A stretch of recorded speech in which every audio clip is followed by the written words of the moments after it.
तो समाज के स्तर पर अगर हम देखें, दोनों के बीच कुछ ना कुछ अंतर दिखाई देते। सबसे पहले हम ऋग्वैदिक पीरियड का देखेंगे। ऋग्वैदिक पीरियड का समाज कैसा था। यहाँ के लोग किसी भी समाज को देखने का, जैसे हमने सिंधु घाटी सभ्यता में देखा, कुछ बिंदु होते हैं। पहला जो सिस्टम इंडिया में काफी ज्यादा महत्वपूर्ण है, वो है वर्णा सिस्टम। वर्ण सिस्टम कैसा है, या वर्ण व्यवस्था, जो हमारे समाज का एक प्रमुख हिस्सा है। हमने देखा सिंधु घाटी सभ्यता में वर्ग है, लेकिन वर्ण व्यवस्था नहीं है। लेकिन इस समय आपको वर्ण व्यवस्था दिखना स्टार्ट होगी, और चार वर्ग क्लियरली हमें दिखाई देंगे। एक होगा ब्राह्मण, जो ज्ञान ध्यान की बात करता है, शिक्षा की बात करता है। दूसरा होगा क्षत्रिय, जो सैनिक है, ताकत भी ज्यादा है। तीसरा होगा वैश्य, जो पैसे की बात करता है, हर टाइम पैसा पैसा। और सबसे लास्ट में शूद्र। ये चार वर्ण हमारे समाज में दिखते हैं, और ये चतुवर्ण व्यवस्था अब धीरे धीरे ऋग्वैदिक काल में आ चुकी है। बस अंतर ये है, अभी ये व्यवस्था कर्म के आधार पर है। ये नहीं है कि ब्राह्मण का बेटा ब्राह्मण बनेगा, नहीं। जो जैसा काम करेगा वैसा। एक ही परिवार के लोग अलग अलग वर्ण व्यवस्था में हो सकते हैं। जैसे अगर परिवार में पिता ज्ञान की बातें करता है, गीता पढ़ता है, तो पिता है वो ब्राह्मण हो सकता है। अगला, इनका एक बच्चा जो लड़ने में काफी ज्यादा है, 6 फुट की हाइट है, पहलवानी करता है, खूब कसरत करता है, वो जो बेटा है वो क्षत्रिय हो सकता है। और एक इनकी बेटी भी है, जो हमेशा पैसे का ध्यान रखती है। कैसे इस कंगन को 100 रुपए में लिया था, 200 में कैसे बेचा जाए, मार्केट से कैसे पैसा कमाया जाए। तो इनकी जो बेटी है वो एक तरीके से वैश्य हो गई। और जो माँ है वो घरेलू काम करती है, ना ज्यादा शिक्षा के बारे में पता है, ना इतनी ज्यादा ताकत है, ना पैसे की कैलकुलेशन आती है। तो जो माता जी हैं वो शूद्र में हो। तो कहने का मतलब ये कि कर्म के आधार पर था, और इसमें गतिशीलता थी। एक ही परिवार के लोग अलग अलग वर्ण व्यवस्था में शामिल हो सकते थे। तो इसमें सामाजिक रूप से अभी गतिशीलता थी,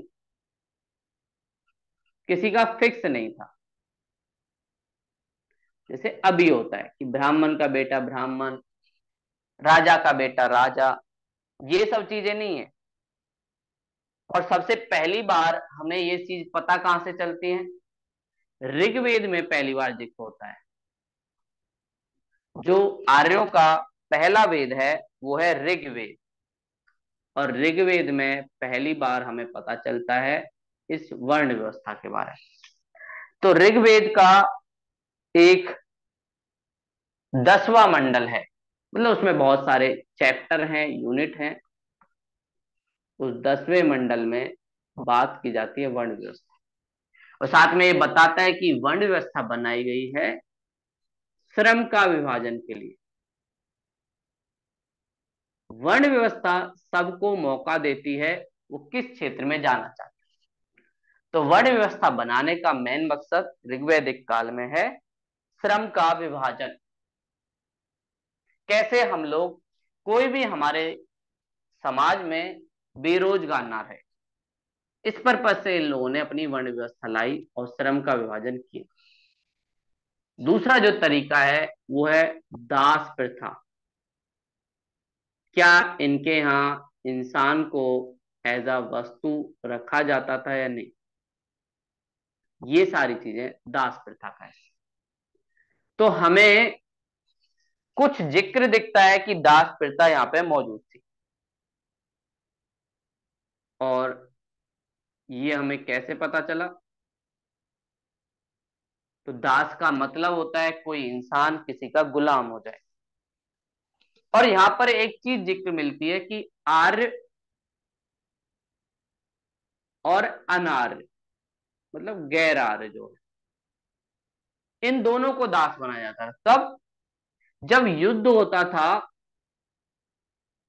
और युद्ध में जो हारते थे उन युद्ध बंदियों को दास बनाया जाता था। इनसे घरेलू काम कराया जाता था, साफ सफाई के मामले में। साथ में इनसे खेती भी कराई जाती थी। और हमें इस टाइम पता चलता है 10 राजाओं के बीच एक युद्ध हुआ था, जिसे कहते हैं 10 राज युद्ध। और इस 10 राज युद्ध में बहुत सारे कबीले शामिल थे। और ये युद्ध हुआ कहाँ था? ये युद्ध हुआ पुरुषनी नदी के पास।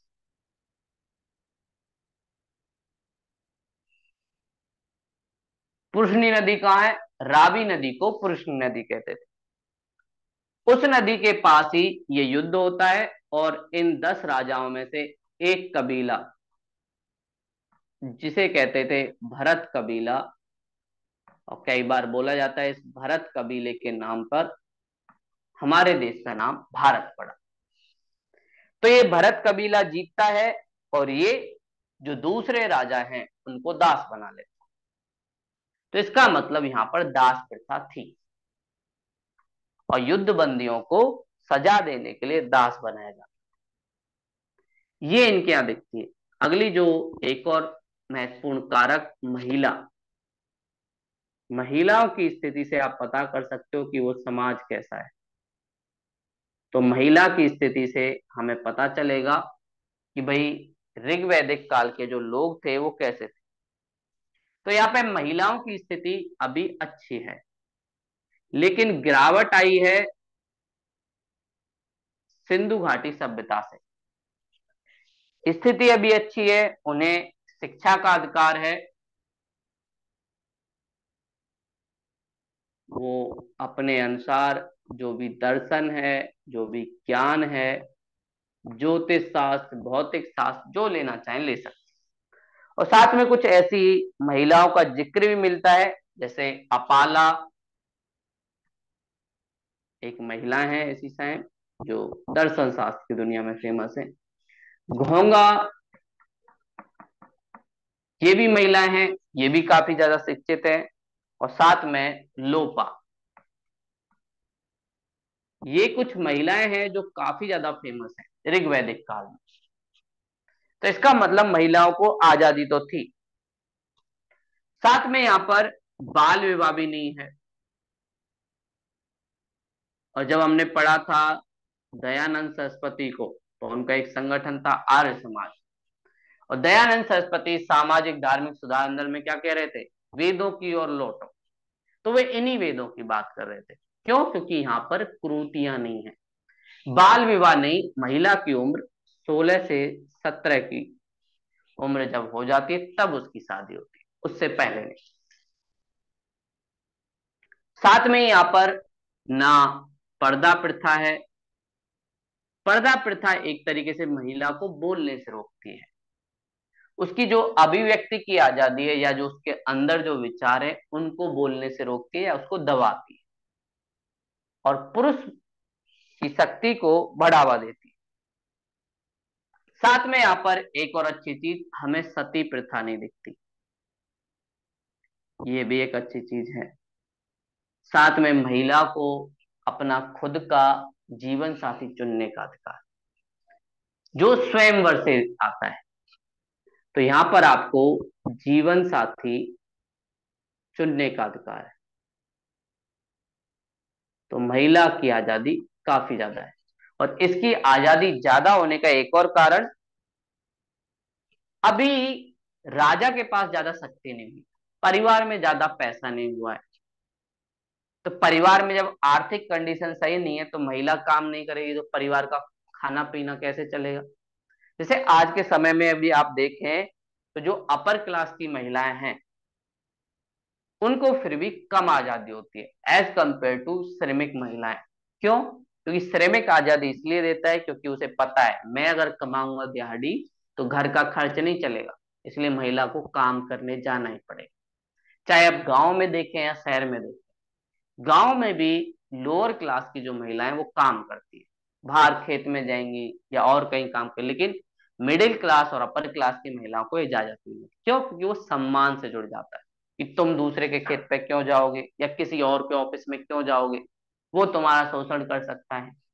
ये सारी चीजें यहाँ पे दिख, लेकिन यहाँ पर अभी ऐसी स्थिति है नहीं, आर्थिक रूप से ये लोग इतने ज्यादा सशक्त नहीं है, तो इसलिए महिला को काफी ज्यादा आजादी है। साथ में अगली बात जो इनकी आती है, खान पान कैसा है।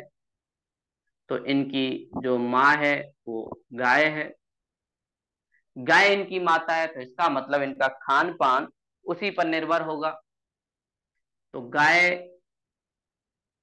से मिले हुए दूध और दूध से बने उत्पाद, दूध से दही बना सकते हैं, दूध से पनीर बना सकते हैं, ये सारे प्रोडक्ट इनके खान पान का हिस्सा है। साथ में ये लोग थोड़ा मौज मस्ती के लिए सौम रस भी पीते हैं, थोड़ा दारू वारू जो हिमालय पेन की मिलती है, 4 बोतल वोडका कर लेते हैं।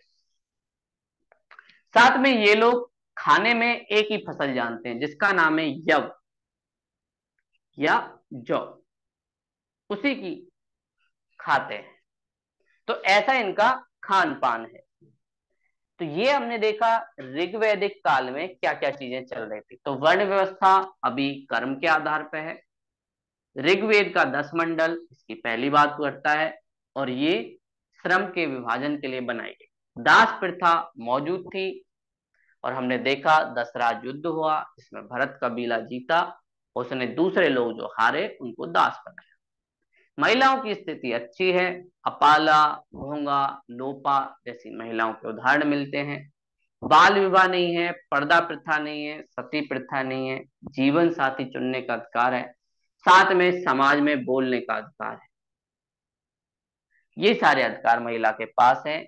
खान पान, गाय और गाय से जुड़े हुए जो उत्पाद हैं वो इनके खान पान का मेन हिस्सा है। सोमरस की प्राप्ति होती है हिमालय से, उसको पीते हैं, अपना मनोरंजन करते हैं, त्योहार मनाते हैं। और एक फसल यव या जौ को जानते हैं, उसी से इनका जीवन चलता है। तो ऐसे ऋग्वैदिक काल के समाज का हमने देखा कि क्या चीजें। अब उत्तर वैदिक काल में लोहा मिल गया, लोहा मिलने के साथ ही हल लोहे का बन गया, जंगल कटने लग गए, राजा की ताकत बढ़ने लगी, राजा के साथ साथ ब्राह्मण की भी ताकत बढ़ने लगी। तो अब ब्राह्मण और राजा एक खेल खेलेंगे और सामाजिक व्यवस्था में एक बड़ा परिवर्तन आपको दिखेगा उत्तर वैदिक काल में। उत्तर वैदिक काल में कुछ परिवर्तन हुए और इन सब परिवर्तन का कारण एक ही है, लोहे का मिलना। तो उत्तर वैदिक काल का जो समाज है वो काफी अलग होगा ऋग्वैदिक काल के समाज से। तो अब हम चलते हैं उत्तर वैदिक काल के समाज पर कि उत्तर वैदिक काल के समाज क्या था। तो उत्तर वैदिक समाज में अब धीरे धीरे राजा को कर मिलने लगा है, मतलब जिसे कहते हैं बलि। राजा ताकतवर होने लगा है और राजा अपनी ताकत का उपयोग करके एक व्यक्ति को अपॉइंट करेगा जिसका नाम है ब्राह्मण, और उसको बोलेगा मेरी छवि ऐसी बनाओ कि जिससे लोग मुझे भगवान मानने लगे। तो राजा के पास कर है, पैसा है, लेकिन अब समाज में अपनी पहचान बनाना चाहता है। इसके लिए ब्राह्मण का साथ लेगा और ब्राह्मण से बोलेगा देखो दोनों के लिए विन विन सिचुएशन है, तो मुझे समर्थन दो, मैं तुम्हें समर्थन दो। और ब्राह्मण इस चीज में साथ देगा, बोले ठीक है हर बार फेंकोगे, बोले हाँ, जब मेरे पास सोना चांदी आएगा तो तुम कोई अच्छी बात बोलोगे तो ब्राह्मण बोलेगा राजा जब चलता है तो पृथ्वी हिलने लग जाती है। राजा ईश्वर की छवि है इस दुनिया में, और जो लोग राजा का निर्णय नहीं मानेंगे मतलब ईश्वर से विरोध कर रहे हैं, शत्रुता का संबंध है। तो ये सारी चीजें आपको दिखेंगी उत्तर वैदिक काल। तो उत्तर वैदिक काल में एक नया समाज हमारा उभर के आएगा, और ये समाज काफी ज्यादा अलग होगा ऋग वैदिक काल से। तो उत्तर वैदिक काल का जो समाज है या यहाँ की व्यवस्था है वो थोड़ी अलग होगी। पहली बात वही वर्ण व्यवस्था। तो इनके यहाँ अब वर्ण व्यवस्था गतिशील नहीं बची। ब्राह्मण का बेटा ब्राह्मण, क्षत्रिय का बेटा क्षत्रिय। वर्ण व्यवस्था अब जैविक हो गई है या जड़ हो गई है। कोई भी अब कर्म के बेस पर नहीं डिसाइड करेगा कि मैं किस उसमें हूं। अब डिसाइड होगा आप किसके बेटे हो, किस परिवार से हो, किस खानदान से हो। तो ब्राह्मण का बेटा ब्राह्मण, चाहे उसे ज्ञान आता हो या नहीं आता हो, कोई मैटर नहीं करता। क्षत्रिय का बेटा क्षत्रिय, चाहे उसे लड़ना आता हो या नहीं आता हो। वैश्य का बेटा वैश्य, चाहे उसे व्यापार आता हो या फिर युद्धा भी हो, वो भी। और शूद्र का बेटा शूद्र। यहां पर जैविक रूप से जड़ हो गई अब वर्ण व्यवस्था। ये जो श्रम के विभाजन के लिए लाई थी, ये अब जाति व्यवस्था में चेंज हो। और इसका मेन पर्पस क्या था? क्षत्रिय को सपोर्ट चाहिए था, ब्राह्मण ने सपोर्ट किया। इन दोनों को डर था हम लोग इतने सारे संसाधन इकट्ठा करेंगे, लेकिन कल को हमारा बच्चा इतना ज्यादा ज्ञानी ना निकला तो, हमारे बच्चे के पास इतनी ज्यादा ताकत नहीं हुई तो उन बच्चों का क्या होगा? तो सुकून से मरना भी जरूरी है। इसलिए इन लोगों ने बोला कि भैया क्षत्रिय का बेटा ही राजा बनेगा और किसी का नहीं। वैश्य का बेटा नहीं कह सकता कि मैं राजा बनूंगा। और ये उदाहरण हमें दिखते भी हैं, कर्ण के साथ होता है, जो कुंती का ही पुत्र है और उसका छोटा भाई अर्जुन उसको बोलता है सूत पुत्र। अंबेडकर जी के साथ आधुनिक भारत में दिखता है, मास्टर जी उन्हें पीटते ही नहीं थे, बोलते थे बेटा तुम अछूत हो, मैं तुम्हें पीटूंगा, छड़ी मेरे हाथ में, तुम्हें मारूंगा तो छड़ी से मेरे ऊपर भी अछूत हो जाऊंगा, मुझे नहाना पड़ेगा, इतनी बार नहाना मुझे अच्छा नहीं लगता। तो ये सारी व्यवस्थाएं अब आपको दिखने लग जाएंगी। तो वर्ण व्यवस्था एक जड़ व्यवस्था हो गई है। और साथ में बोला जाएगा ब्राह्मण क्षत्रिय और शूद्र ये द्विज हैं। द्विज मतलब दोबारा जन्म ले सकते हैं, शूद्र द्विज नहीं है, इसका जन्म दोबारा नहीं होगा, ये पापी है, इसको भगवान ने बस एक ही बार दिया। और ब्राह्मण और क्षत्रिय ये दोनों गैर उत्पादक वर्ग हैं। ये बस ब्राह्मण अपने ज्ञान के पैसे लेता है, बस कि मैंने राजा को ज्ञान दिया, उस बात का पैसा मुझे चाहिए। क्षत्रिय युद्ध वुद्ध लड़ता है, उसका पैसा लेता है। वैश्य और शूद्र दोनों मेहनत करते हैं, वैश्य अपना व्यापार करता है और साथ में कर भी देता है, लेकिन ब्राह्मण उसके बाद भी उसको पापी बोलता है। दूसरी तरफ शूद्र वो खेती करता है, पूरा काम करता है अपना। और ब्राह्मण ने एक और खेल बनाया जिसको कहते हैं आश्रम, आश्रम व्यवस्था।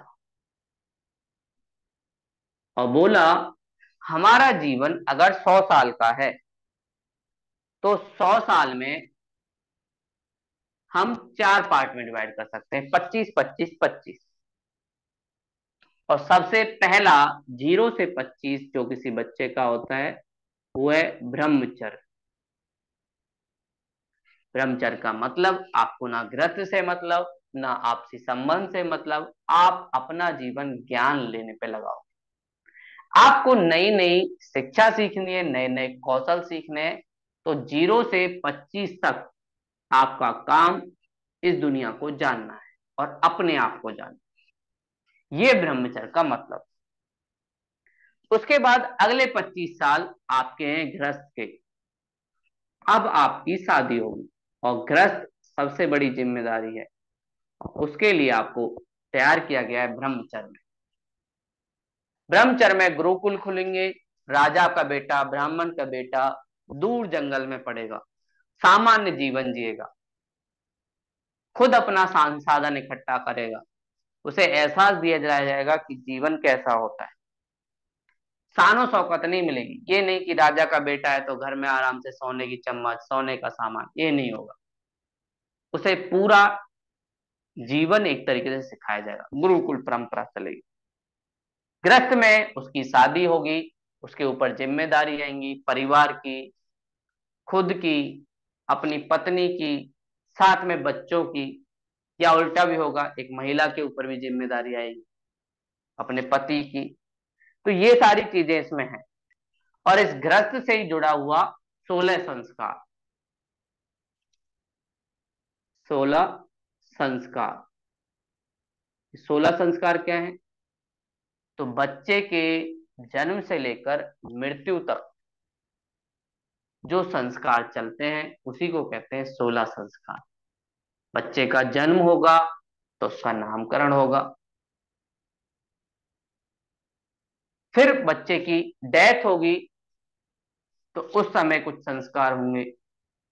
तो 16 संस्कार जीवन से लेकर, जन्म से लेकर मृत्यु तक की जो प्रक्रिया है उसको बताता है, और ये सब आपको करना है ग्रस्त जीवन। उसके बाद आप लोगों को धीरे धीरे अपना जीवन समाज को दे देना है। और अगला जो आश्रम है वो आपका है वानप्रस्थ।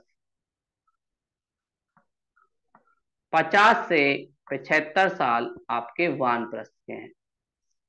वानप्रस्थ मतलब आप थोड़ा वन की तरफ चाले चलोगे, अध्यात्म की दुनिया में चलोगे।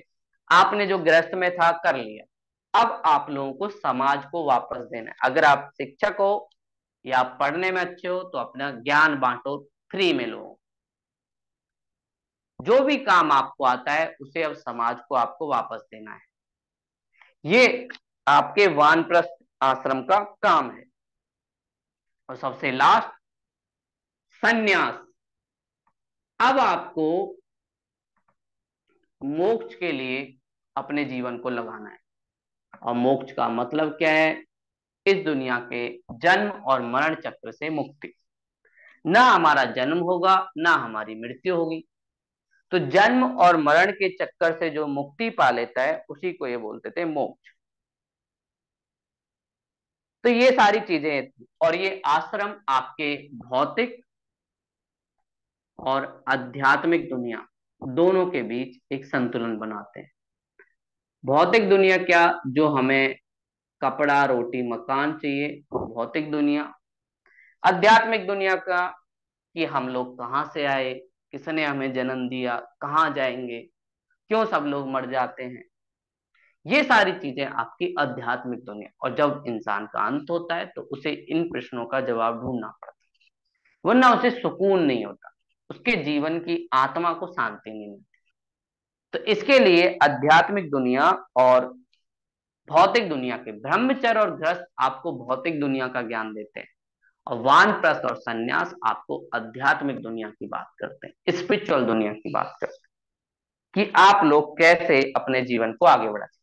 तो ऐसे आश्रम व्यवस्था एक तरीके से बनाएंगे।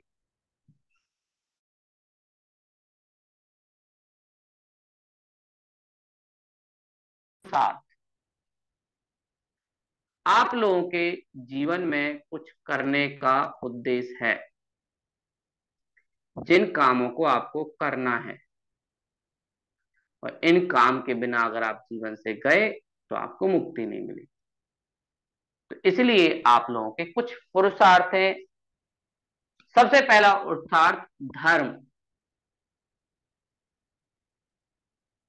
धर्म का मतलब कर्म। आपका धर्म वो है जिस काम में आप हैं। जैसे आप अगर विद्यार्थी हैं तो आपका धर्म है ज्ञान लेना। अगर आप एक माँ है तो आपका धर्म है एक बच्चे का पालन करना। अगर आप एक शिक्षक हैं तो आपका धर्म है बच्चों को पढ़ाना। ये धर्म की बात ये लोग करते हैं। फिर उसके बाद बोलते हैं आपको जीवन में कुछ अर्थ भी कमाना है, पैसा कमाना है, क्योंकि आपकी भौतिक जरूरतों के लिए संसाधन जुटाना जरूरी। कपड़ा, रोटी, मकान, इस सब की जरूरतें आपको पूरी करनी है। जैसे जैसे आप अलग अलग जीवन में जाएंगे, गृहस्थ में जाएंगे, तो आपको अपने परिवार का लालन पोषण करने की ताकत होनी चाहिए।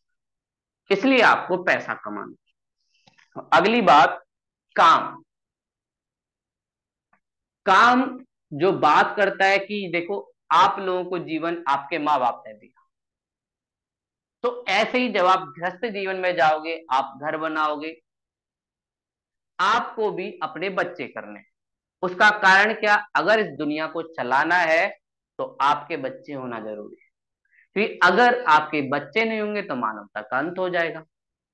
इसलिए काम चेतना बात करती है आपके जीवन में आपके बच्चों की रिप्रोडक्शन की, कि आप लोगों को अपने वंश को आगे बढ़ाना है। और ये आपको काम की बात करते हैं कि आप लोगों को ये सारी चीजें भी करनी है। और सबसे अंत में मोक्ष, आप लोगों को कोशिश करनी है कि आप जन्म और मृत्यु के चक्र से मुक्ति पालो, उस ताकत के साथ जुड़ जाओ जिसने तुम्हें बनाया है और जो सब में एक ईश्वरवाद की बात करेंगे, अहम ब्रह्मास्मि की बात करेंगे। और ये बोलेंगे तुम्हें ऐसा काम करना है जिससे उस ईश्वर से जिससे तुम बिछड़े थे। और ये लोग मानते हैं कि ये लोग हमारे लिए नरक है, हम लोगों को सजा मिली है, हम लोगों ने कुछ गलत किया, इसलिए ईश्वर ने हमसे अपने आप को दूर कर दिया। और हमें जीवन में ऐसे काम करने हैं, धर्म, अर्थ, काम, मोक्ष। अंत में हमें मोक्ष तक पहुंचना है और उस सत्ता के साथ जुड़ जाना है जो सबका उत्पादन करता है। ये सारी बातें ये लोग कहते हैं। और साथ में फिर अगली बात बोलते हैं कि हर किसी के ऊपर कुछ ऋण हैं। आप लोगों के जीवन में आप लोगों को कुछ ऋण चुकाने हैं, और ये ऋण आप लोगों ने लिए हैं अपने जीवन को अच्छा करने के लिए।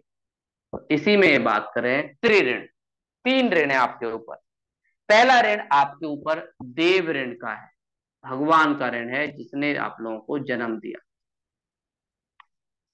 जिसने आप लोगों को बनाया।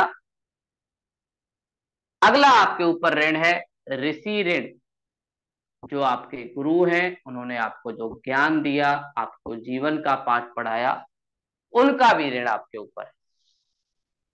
और अगला पितृ ऋण, जो आपके माँ बाप ने आपको दिया, आपका जन्म किया, तो इस जन्म का भी आपको ऋण चुकाना पड़ेगा। वो चाहते तो आपका जन्म करते, नहीं चाहते तो नहीं करते। तो वो आप लोगों को इस दुनिया में लाए हैं, तो उनका भी ऋण चुकाना है। अब बात आती है ये ऋण चुकाएं कैसे। तो देव ऋण चुकाने के लिए आप लोगों को दान दक्षिणा, जब आप लोगों के पास इतना संसाधन हो जाए कि आप लोगों की जरूरत पूरी हो गई, तो आप कुछ चीजें दान में दे दो। जो लोग गरीब हैं उनको दान में दे दो, समाज के लिए काम कर दो, पेड़ लगा दो। ऋषि ऋण में क्या करना है? आपके गुरु जो आपसे मांगे वो देना है, या आप जो ज्ञान आपको मिला है इस शिक्षा को आप लोग दूसरे लोगों को भी प्रसारित कर दो। गुरु ने आपको पढ़ाया, आप 5 लोगों को और पढ़ा दो, तो ज्ञान आपने एक तरीके से बांट दिया। और पितृ ऋण आपके माता पिता के प्रति आपका जो है, जिसको आप अंत तक नहीं चुका सकते, तो उनकी सेवा करना, उनका सहारा बनना जब उन्हें बुढ़ापा आए, ये आपका पितृ ऋण है। ये सारी चीजें एक तरीके से इन लोगों ने की। और फिर अगली बात आती है, क्या इस समय दास प्रथा थी? तो बिल्कुल इस समय भी दास प्रथा थी। यहाँ पर भी युद्ध होते थे और घरेलू कार्य और कृषि के लिए दास बनाया जाता। तो घरेलू कार्यों के लिए दास बनाया जाता था, साथ में राजा की सेवा के लिए, ब्राह्मण की सेवा के लिए, ये सारी चीजें इस तरीके से इसमें होती थी। लेकिन अगली बात आती है महिलाओं की दशा कैसी थी। तो महिलाओं की स्थिति खराब हुई। धीरे धीरे जैसे जैसे पैसा बढ़ा तो महिलाओं को जोड़ दिया गया अपनी समाज की इज्जत से। महिला को वस्तु की तरह मानने लगे। वस्तु का मतलब क्या होता है? अब महिला के पास अपना निर्णय खुद लेने की ताकत नहीं है। उसका पति, उसका बेटा, उसका भाई उसकी सिक्योरिटी करेगा, और महिला अपनी मर्जी से ना कहीं जा सकती है, ना कहीं आ सकती है, ना उसको अपना पति चुनने की इजाजत है, मतलब जीवन साथी चुनने की भी इजाजत है। ये सारी चीजें क्यों हुई ये सब? तो इसका कारण था महिला को जोड़ देना समाज या परिवार की इज्जत से, सम्मान से जोड़ दिया। क्यों? राजा के पास पैसा हो गया। राजा के पास पैसा हो गया तो कोई अगर उसके परिवार की महिला को छेड़ता है तो समाज में उसकी इज्जत क्या बचेगी? इसलिए महिला को बोला गया कि आपको बाहर जाने की आजादी नहीं, तो मतलब उसकी अभिव्यक्ति की आजादी छीन ली गई। अब महिला की शादी परिवार के एक स्टेटस से जुड़ चुकी है, तो महिला अब अपनी मर्जी से स्वयंवर नहीं चुन सकती। अब उसकी शादी वहां होगी जहां राजा चाहे। तो राजा चाहेगा कि भैया एक दूसरे राजा से महिला की शादी हो, इसका मतलब उसके जो अधिकार थे वो भी चुन लिए। और पुत्री का विवाह अब दुख का कारण माना जाएगा कि पुत्री का विवाह नहीं होना चाहिए, क्योंकि उसकी सिक्योरिटी बहुत करनी पड़ती है, बल्कि पुत्र की कामना की जाएगी। ये सारी चीजें इस तरह, तो महिलाओं की स्थिति में गिरावट आई। क्यों? क्योंकि राजा की आर्थिक स्थिति स्ट्रांग हुई। अब उसको जरूरत नहीं है कि महिला उसके जाए, तो वो उसके लिए सम्मान की चीज है, एक वस्तु है, और वो उसको रानी बना सकता है, लेकिन बाहर नहीं जाने दे सकता। तो ये सारी चीजें हमें दिखती हैं सामाजिक स्तर पर। उत्तर वैदिक काल थोड़ा सा कठोर होता जाता है, थोड़ा सा जड़ होता जाता है, और ये समाज को जकड़ लेता है एक तरीके से, वर्ण व्यवस्था के द्वारा, आश्रम व्यवस्था के द्वारा, पुरुषार्थ के द्वारा, त्रिऋण के द्वारा, साथ में महिलाओं की स्थिति में गिरावट के द्वारा। अब यहाँ पर धीरे धीरे महिलाओं को शिक्षा से भी रोका जाएगा, क्योंकि शिक्षा के लिए बाहर जाना पड़ेगा, किसी पुरुष से मिलना पड़ेगा, किसी दूसरे परिवार के जाना पड़ेगा, वहां पर भी आपको खतरा हो सकता है। तो ये सारी चीजें एक तरीके से होने लगी, तो धीरे धीरे महिला की स्थिति में गिरावट आए। तो हमने देखा कैसे ऋग्वैदिक काल में सब चीज अच्छी चल रही थी, लेकिन उत्तर वैदिक काल में थोड़ा सा मुश्किल हो गया, और जीवन में कुछ चीजों को रोक दिया गया। और अब आप लोग अपना वर्ण या जाति चेंज नहीं कर सकते। अब कर्म के बेस पे नहीं, अब आपके जीन के बेस पे, आपके पैतृक बेस पे, आपके परिवार के आधार पे आपका डिसाइड होगा कि आप क्या चीज। तो ये सारी चीजें होंगी, और इसलिए शोषण भी बढ़ेगा हमारे समाज में, और एक तरीके से विषमता भी बढ़ेगी। कुछ लोग बहुत अमीर, कुछ लोग बहुत गरीब, ये सारी चीजें हो जाएंगी। अगली बात आती है धर्म के स्तर पे, यहाँ पे क्या था? धार्मिक आधार पर अगर देखा जाए तो ऋग्वैदिक काल और उत्तर वैदिक काल में क्या अंतर दिखते हैं, ये सारी चीजें हमारे इसमें आती हैं। धर्म कैसा था इनके? तो धर्म के स्तर पर क्या चीजें थी? एक तरफ ऋग्वैदिक,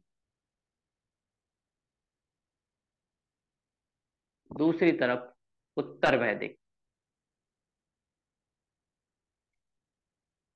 इन दोनों कालों में क्या क्या अंतर हमें दिखता है धर्म के आधार पर, वो सारी चीजें हम देखेंगे। क्या क्या चीजें हैं जो नई आती जाएंगी, कौन सी पुरानी परंपराओं को छोड़ दिया जाएगा, तो ये सारी चीजें हमें, तो इसी आधार पर हम लोग इन दोनों को देखेंगे। सबसे पहली बात, धर्म का उद्देश्य क्या है,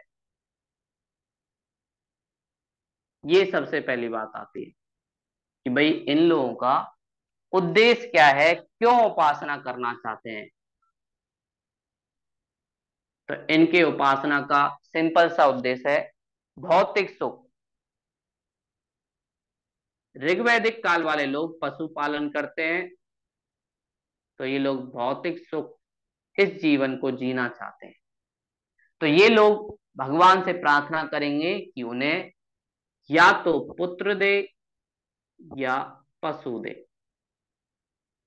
ये सारी इच्छाएं भगवान से लगाएंगे। तो इनका जीवन का उद्देश्य ये नहीं है कि इन्हें मोक्ष मिल जाए, नहीं, मोक्ष वोक्ष नहीं चाहिए, इस जीवन को सही कर दो, ये इनका मेन उद्देश्य है। और पशु और पुत्र की प्राप्ति को अच्छा माना जाता था, इसलिए ये लोग कहते हैं। उत्तर वैदिक काल के लोग भी अभी इतने विकसित नहीं हुए, ये भी भौतिक भौतिक सुख के लिए ये लोग भी उपासना करते हैं, ये इनका भी उद्देश्य है कि कैसे हम लोग अपना जीवन जी। अगली बात आती है पद्धति क्या है, किस प्रक्रिया के द्वारा ये लोग पूजन करते हैं। तो देखो, भगवान की पूजा करने के दो तरीके हो सकते हैं, या तो प्रार्थना, हम लोग अकेले भी प्रार्थना कर सकते हैं या एक समूह में भी कर सकते हैं, जैसे कीर्तन भजन होता है। दूसरा, यज्ञ। तो इनके समय प्रार्थना काफी ज्यादा फेमस थी, और ये प्रार्थना अकेले भी होती थी और साथ में समूह में भी होती थी, समाज के साथ। जैसे पेड़ के नीचे बैठ गए, वहां पे प्रार्थना कर ली, ये सारी चीजें हमें दिखती हैं। साथ में यहाँ धीरे धीरे यज्ञ भी दिखता है, जिसमें कर्म कांड की शुरुआत होती है कि भाई आपको ऐसा यज्ञ करना चाहिए अगर पुत्र की प्राप्ति करनी है, आपको धन की प्राप्ति करनी है, तो ये सारी चीजें। लेकिन इनके यज्ञ में अभी मंत्र उच्चारण नहीं है, मंत्र नहीं दिखता। उत्तर वैदिक काल के लोग अब प्रार्थना में नहीं, ये लोग विश्वास करते हैं यज्ञ में। इनके यहाँ यज्ञ ज्यादा प्रचलित है, और ये लोग अलग अलग यज्ञ करते हैं, राजसूय यज्ञ, अश्वमेध यज्ञ। राजा अपने आप को थोड़ा सा ज्यादा ताकतवर दिखाना चाहता है, इसलिए अलग अलग प्रक्रिया अपनाता है, और साथ में यहाँ पर कर्म कांड बढ़ जाता है। और अब ब्राह्मण ने मंत्र भी बना दिए हैं, अलग अलग यज्ञ के लिए अलग अलग मंत्र चलता है, उसी पद्धति के आधार पर सारी चीजें चलती हैं। तो ये इनमें एक तरीके से दिखता है। अगली बात, इनके भगवान कौन है, किसको ये लोग भगवान मानते हैं, इनका देव कुल क्या है, उसकी भी अवधारणा आती है कि भाई इनके भगवान कौन। तो इनके यहाँ ऋग्वैदिक काल में अभी ये लोग प्रकृति पूजक है, पेड़ की पूजा करते हैं, सूर्य की पूजा करते हैं, उसी के आधार पर इनके भगवान हैं। तो प्रकृति पूजक है, तो इनके जो भगवान हैं उनमें इंद्र देवता शामिल हैं, जो वर्षा के देवता हैं। खेती के लिए पानी चाहिए, तो सिंचाई के लिए पानी चाहिए, तो इंद्र देवता से पूजा कर रहे हैं, हे भगवान बारिश कर दो। साथ में इनके यहाँ अग्नि देवता हैं, जो इनको ऊर्जा देते हैं खाना पकाने के लिए, सबके लिए।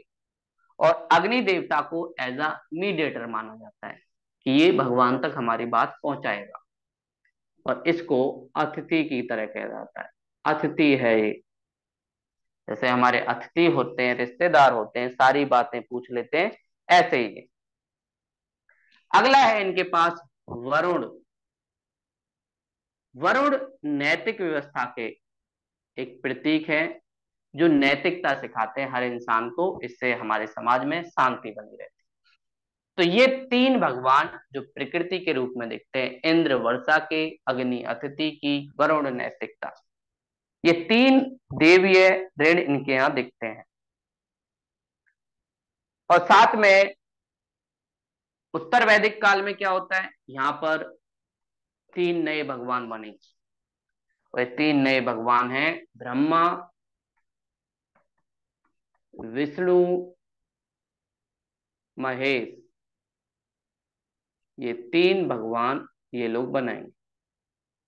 ब्रह्मा, जिन्होंने इस दुनिया को बनाया है, साथ में हम लोगों को भी बनाया है, वो सबसे ऊपर वाली रैंक में, सबसे टॉप पे ब्रह्मा जी है, फर्स्ट रैंक।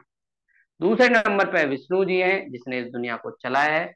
तीसरे पे महेश जी हैं, जो हमें भौतिक सुख शांति इसकी बात करते हैं। तो ब्रह्मा विष्णु महेश, ये तीन नए जो भगवान है, उनका ओरिजिन होगा। साथ में ऋग्वैदिक काल में कुछ देवियां भी दिखती हैं। क्यों? क्योंकि अभी यहाँ पर महिला के प्रति ज्यादा सम्मान अभी भी है, महिलाओं का सम्मान किया जाता है, तो इसलिए देवियां भी यहाँ दिखती हैं। और देवियों के रूप में इनके यहाँ ऊषा देवी है, जो सुबह की देवी है, प्रातः काल।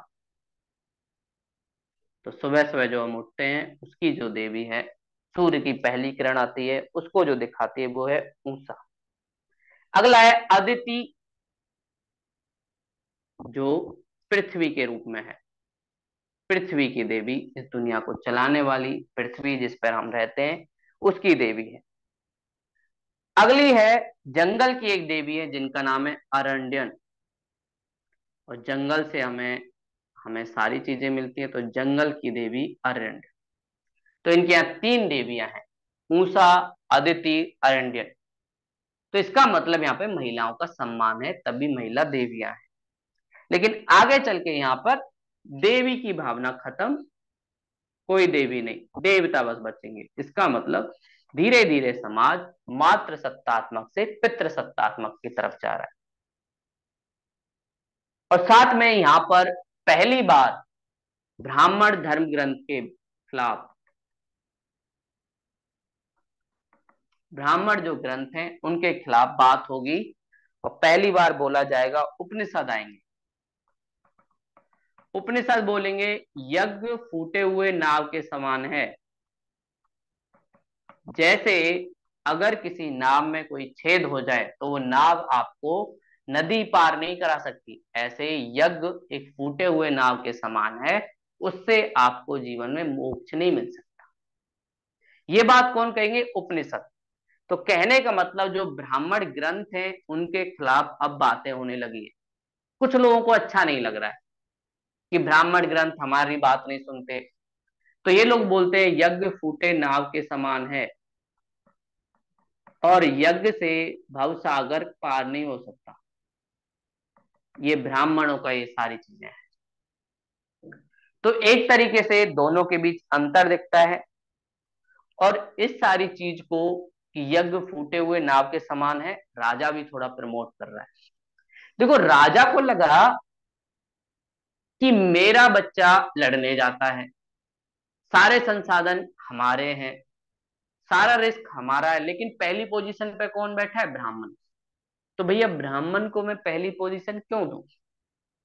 ब्राह्मण का काम क्या है? बस मुझे थोड़ी सलाह दे देगा, थोड़ी तारीफ कर देगा, लोगों को बोल देगा राजा अच्छा आदमी है, बस। और इसी बात का मेरे से हार मांग लेता है, मैं हार फेंक देता हूं। तो सारी रिस्क मेरी और सारा फायदा ब्राह्मण का। तो इस बात से राजा को थोड़ी नाराजगी हुई। अब राजा चाहता है उसको फर्स्ट पोजीशन मिले, ब्राह्मण को नहीं। इसलिए उपनिषद आपको देखेंगे, और साथ में हमारे देश में दो नए धर्म आए, एक बौद्ध धर्म, दूसरा जैन धर्म। और इन धर्मों का जो उद्भव है, उसका कारण भी ब्राह्मण धर्म में मौजूद कुरीतियां हैं।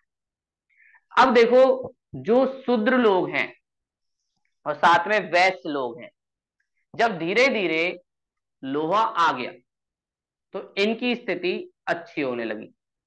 लेकिन जब इंसान के पास आर्थिक स्थिति अच्छी हो जाती है, तो उसके बाद वो सम्मान चाहता है, रेस्पेक्ट चाहता है। तो ऐसे ही जब आप शुरुआत में होंगे, तो आप चाहोगे चलो कुछ पैसा मिल जाए, लेकिन फिर उसके बाद आप चाहोगे समाज में हमें सम्मान मिले। तो वैश्य और शूद्र जो उत्पादक वर्ग है, उसको ब्राह्मण सम्मान नहीं दे रहा है। वैश्य को बोलता है तुम लोग तो पापी हो, वैश्य बोलता है अजीब आदमी हो, सारा पैसा हम देते, हमारे पैसे की वजह से राजा का हार बनता, और आप हम लोगों को पापी कह रहे हो। तो वैश्य इस बात से नाराज था कि हम लोग पापी क्यों? तुम तो बस पूरे दिन बैठे रहते हो राजा के पास, और अपने आप को महान समझ लियो। हम लोग पूरा कर देते हैं, सब चीज देते हैं, उसके बावजूद भी हम पापी। और आप कुछ भी नहीं देते, उसके बाद भी आप मालिक। तो इस बात से वैश्य को नाराजगी थी। और वैश्य जो व्यापारी वर्ग था वो चाहता था भैया मेरी भी वैल्यू हो, मेरा भी सम्मान हो। तो इसलिए वैश्य एक तरीके से डिमांड करेगा कि समाज में सुधार होना चाहिए, हमारे धर्म में सुधार होना चाहिए। दूसरी तरफ शूद्र, जिसकी भी स्थिति अच्छी होगी, जैसे जैसे कृषि व्यवस्था बढ़ेगी इसको काम ज्यादा मिलेगा, काम ज्यादा मिलेगा तो पैसा ज्यादा मिलेगा, पैसा ज्यादा मिलेगा तो ये भी चाहेगा पैसा तो मिल गया, कपड़ा रोटी मकान है लेकिन इज्जत नहीं है। सब बोलता है दूर रहा करो, छुआ मत करो हमें, शूद्र हो तुम। इस बात से इसकी भी नाराजगी है। तो तीन जो वर्ण थे, एक वैश्य, दूसरा शूद्र और तीसरा क्षत्रिय, ये एक तरीके से खिलाफ हो गए ब्राह्मण। और ये तीनों परिवर्तन चाहते थे, सुधार चाहते थे ब्राह्मण धर्म में, कि अब सिर्फ यज्ञ से काम नहीं चलेगा, अब सुधार होना चाहिए। और हमारे देश में दो नए धर्म आएंगे, एक धर्म आएगा बौद्ध, दूसरा आएगा जैन।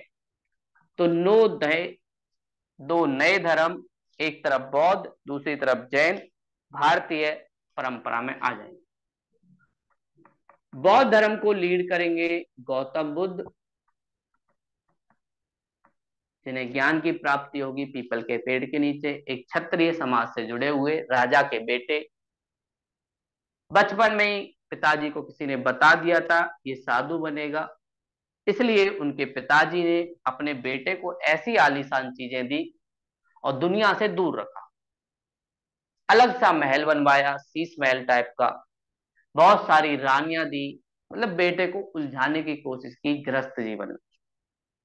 इन बाद में एक दिन निकल गए, जब मन नहीं लगा, रात में निकले तो अपने सारथी के साथ गए घोड़े पे, अलग अलग चीजें देखी।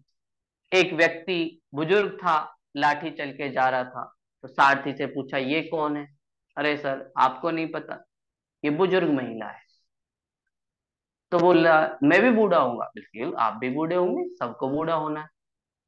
फिर आगे चल रहे कुछ लोग एक इंसान की अर्थी को उठा के लेके जा रहे थे, साथ में राम राम सत्य बोले जा रहे थे। उसको फिर दोबारा उन्होंने पूछा ये क्या है? अरे ये मर गया है, इसको लेके जा रहे हैं। बोले कहाँ लेके जा रहे हैं? बोले शमशान घाट, और कहाँ लेके जाएंगे? तो बुद्ध जी को आंखें खुली, बोले मुझे भी मरना है, मुझे भी यहाँ जाना है, तो मैं कर क्या रहा हूँ? उस दिन के बाद से बुद्ध जी ने संन्यास लिया और सत्य की खोज में निकल गए। बहुत साल तक भटके रहे, अंत में बोध गया में पीपल के पेड़ के नीचे उन्हें ज्ञान हुआ, उन्हें समझ आया ये दुनिया क्या है। उनका संपर्क हुआ उस शक्ति से जो शक्ति सबको चलाती, और बौद्ध धर्म की नींव पड़ी। और आगे चल के इस बौद्ध धर्म ने विषमता को खत्म करने की बात की, किसी के साथ कोई भेदभाव नहीं, और इसलिए SC ST या आपका उस शूद्र ने बौद्ध धर्म को ज्वाइन कर लिया। अगला जो धर्म बना वो बना जैन। जैन धर्म को वैसे शुरू किया था ऋषभ देव ने, एक जैन संत ऋषभ देव, उन्होंने स्टार्ट किया। लेकिन जैन धर्म को जनता तक पहुंचाया महावीर जैन। महावीर जैन भी क्षत्रिय परिवार से जुड़े हुए, उनका जीवन भी बिल्कुल ऐसे ही जैसे गौतम बुद्ध का था। वो भी अपने घर से बाहर निकल गए, सत्य की खोज में निकल गए, जैन धर्म में शामिल हुए, और इस जैन धर्म में जुड़े सारे व्यापारी लोग या वैश्य। तो दो नए धर्म आए, एक बौद्ध और वैश्य। और अब इन दो धर्म के आधार पर ही हमारा समाज चलने लगे। और राजा भी चाहता है कि भाई उसके पास पावर रहे, तो वो ब्राह्मण धर्म अब अप्रचलित हो गया। क्यों? क्योंकि उसमें कुरीतियां बहुत ज्यादा हो गई, कर्म कांड की बात होने लगी, यज्ञ की बात होने लगी, 4 आश्रम होते हैं, 3 ऋण होते हैं, पुरुषार्थ होते हैं, सब बोले पता नहीं क्या क्या उलझा दिया है। और इसके नाम पे ब्राह्मण दक्षिणा मांगता रहता था। यज्ञ करो, राजा से बोल रहा है यज्ञ करो, ये वाला राजसूय यज्ञ में इतने गांव मुझे देने होंगे। राजा को समझ आया ये पागल बना है, कर्म कांड की दुनिया में बस उलझा दिया है। थोड़ी बहुत तारीफ करता है, साथ में हार भी ले जाता है। तो ये सारी चीजें राजा को भी अच्छी नहीं लगती, और इन दोनों धर्मों की वजह से हमारे देश में एक नया काल आया, जिसे हम कहते हैं महाजनपदा काल। और धीरे धीरे बड़े साम्राज्य बनने लगे, और इस महाजनपदा काल में हमें 16 महाजनपद देखेंगे। इन 16 महाजनपदों में एक महाजनपद जिसका नाम है मगध, जहां से मौर्य साम्राज्य, अशोका द ग्रेट, चंद्रगुप्त मौर्य, चाणक्य, ये लोग हमें दिखाई देंगे, और ये 15 महाजनपदों को हराएंगे और अपनी ताकत बनाएंगे। 15 महाजनपद हारेंगे, मौर्य काल का निर्माण होगा, राजगिरी उनकी कैपिटल बनेगी, और भारत में द्वितीय नगरीकरण आएगा। तो कहीं ना कहीं समाज की मांग के आधार पर नए धर्म आए। राजा को भी लगा कि ऐसा होना चाहिए, तो परिवर्तन की डिमांड पूरी समाज करने लगा। परिवर्तन चाहिए, परिवर्तन चाहिए। और ब्राह्मण धर्म पर नीचे जाएगा, और बौद्ध और जैन धर्म ऊपर जाएगा। क्यों? क्योंकि वो सुधार की बात कर रहे हैं, सबको शामिल होने की बात कर रहे हैं, राजा को भी अच्छा लग रहा है। तो आप देखेंगे अशोक जो है वो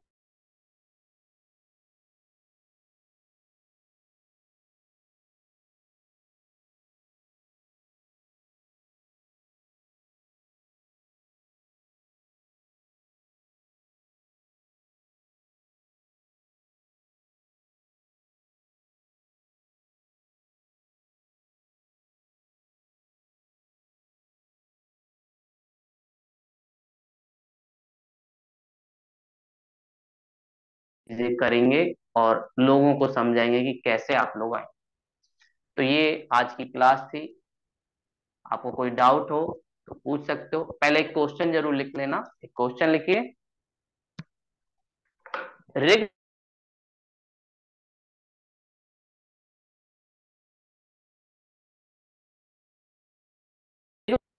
के बीच ऋग वैदिक काल और उत्तर वैदिक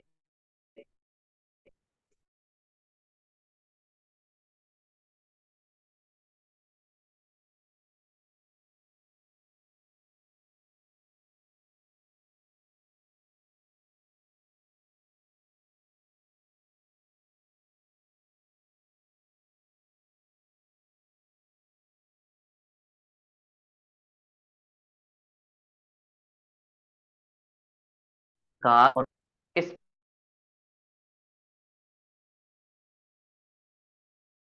में आपको लिखना है, मतलब 2 पेज आपको लिखने हैं। तो ये क्वेश्चन लिखने की कोशिश करना। सारी चीजें हमने पढ़ी हैं। पहले वैदिक काल होता क्या है, आर्य लोगों का आगमन, उसके बाद समाज के स्तर पर, आर्थिक स्तर पर, राजनीतिक स्तर पर, धर्म के स्तर पर जो हमने अंतर देखा, ये सारे इनके अंतर के बिंदु। तो ये आपकी हेडिंग रहेगी। ठीक है। अगला आप पूछ रहे थे कि करंट अफेयर के नोट्स कैसे बनाएं। देखो, करंट अफेयर के नोट्स में आप कोशिश करो इंग्लिश में लिखते चलो, और जब मैं बोर्ड पे कराता हूँ तो पॉइंट लिखाता हूँ। जैसे मैं आपको बताता हूँ कैसे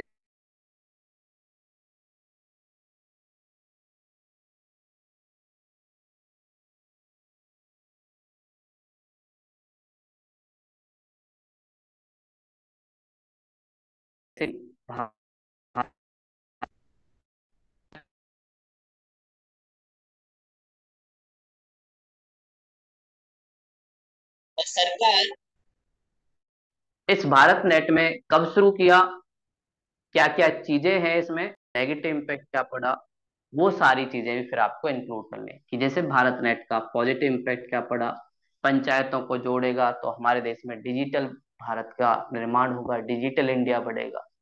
डिजिटल इंडिया बढ़ेगा तो स्टार्टअप इंडिया बढ़ेगा, स्टार्टअप इंडिया बढ़ेगा तो इंडिया की इकोनॉमी बढ़ेगी। तो ऐसे आप कहीं ना कहीं कुछ 2-3 पॉइंट लिख सकते हो, और ऐसे आप करंट अफेयर के नोट्स बना सकते हो। ठीक है। तो ऐसे आप करंट, और वीडियो में मैं जब कराता हूँ तो साथ में लिखता भी चलता हूँ, तो उन्हीं पॉइंट को आप लिख सकते हो।